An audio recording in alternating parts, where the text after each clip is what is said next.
30, 60, 90 degree triangle has the 30 degree angle we want. So let's say that we've looked at it and right there it is. Now there's no way that you can just take your knife and go up against this little piece of plastic here and just start cutting. Matter of fact, my tip's gone down here, it would end up, and the most important thing on a radial match is to keep those tips. So really, a better way to do it would be to take a pencil, a white pencil, and since I'm on walnut here, but mark out your angle. Now remember, when we get done, that means our table is only going to be, so big. So if you want to make a big table, then you're going to have a big packet of veneer that you're working off of. But usually most of our tables are smaller.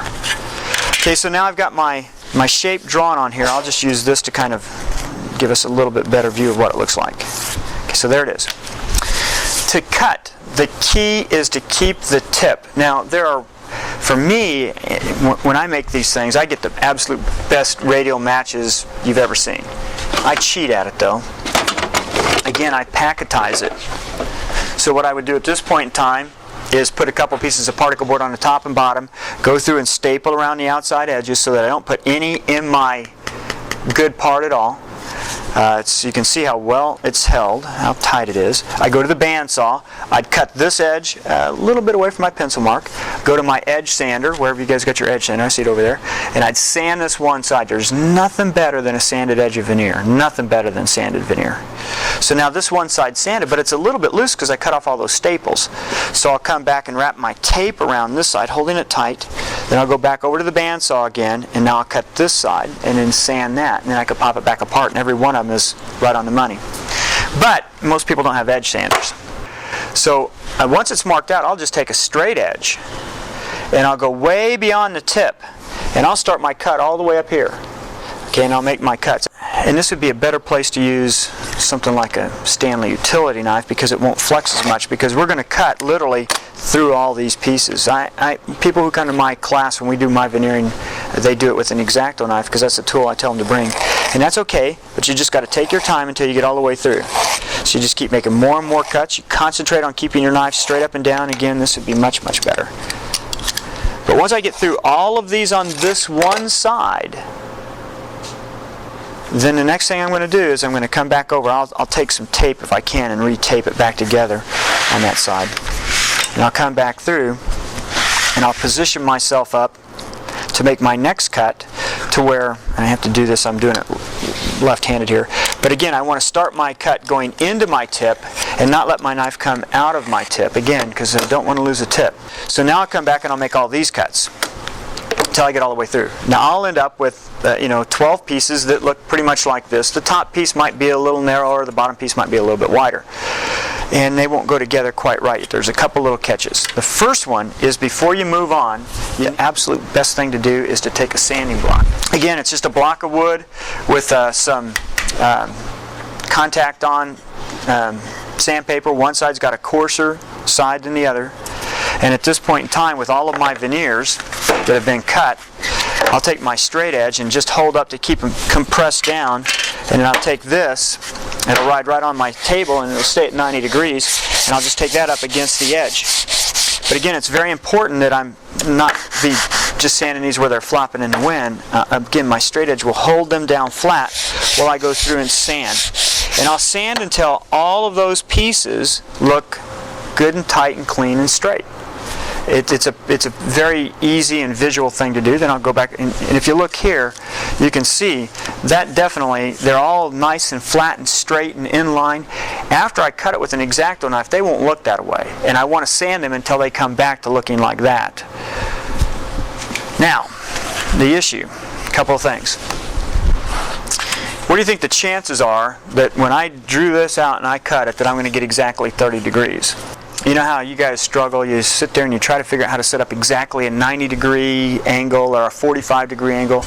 We can't get there. So the same thing for me, trying to think I'm going to get this at exactly 30 degrees isn't going to happen. What I need to do is I need to cut each one of those to like 31 degrees, just a little bit over. So if this is my angle, when I go to cut, I'll cut right on my pencil line here, but I'll cut a little bit further away down here on this side. Just a fraction of an inch.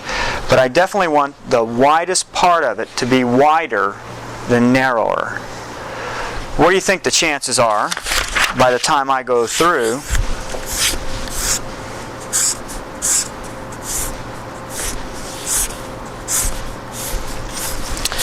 of taking, again, this first piece, by the time I get all the way around, this last piece fitting perfectly in? None. So when we put this thing together, we're going to put it together in halves. So as you take your packet of 12 pieces apart, remember we numbered them before with a piece of chalk, 1, 2, 3, 4, 5, 6, 7, 8, all the way down. If you start here and you take your first piece, second, third, fourth, fifth, sixth, seventh, eighth, ninth, 10th, 11th, what ends up happening is you put your very first piece on the top of that pile next to the very bottom piece right here at this seam. And with all of the veneers, the pattern changes from the top to the bottom. So there's no way this joint here is going to look right. We have to rotate, even and odds. So we'll go 1, 2, 3, 4, 5, 6, 7, 8, 9, 10, 11, and 12. So now nowhere in our grouping are we more than 2 pieces away from where they were in the original cutting of the log. There's one other thing.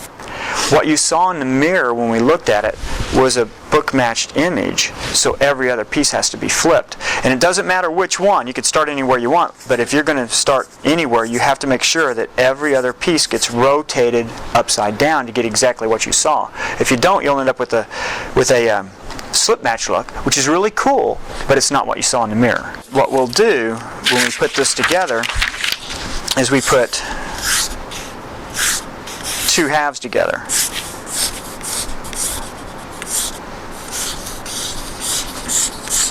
Okay, so let's just say that this is 1, 3, 5, 7, and 9, and 11, and 2, 4, 6, 8, 10, 12. So the idea is, the hope is, by the time we get done, this is a little bit wider, and this is a little bit wider, and this is a little bit wider, and this is a little bit wider here, because we tried to have 30.5 degrees. So now this half and this half, we'll bring them and lap them over and cut both pieces at one time together, hopefully not cutting off the tips. But if it was the other way around, if our angles were a little bit short, then we end up with 2 halves that end up with this type of shape, and when we overlap them, we end up cutting away our tips as to having them where they come over. So now it makes it a lot easier to maintain your tips when you overlap your 2 pieces.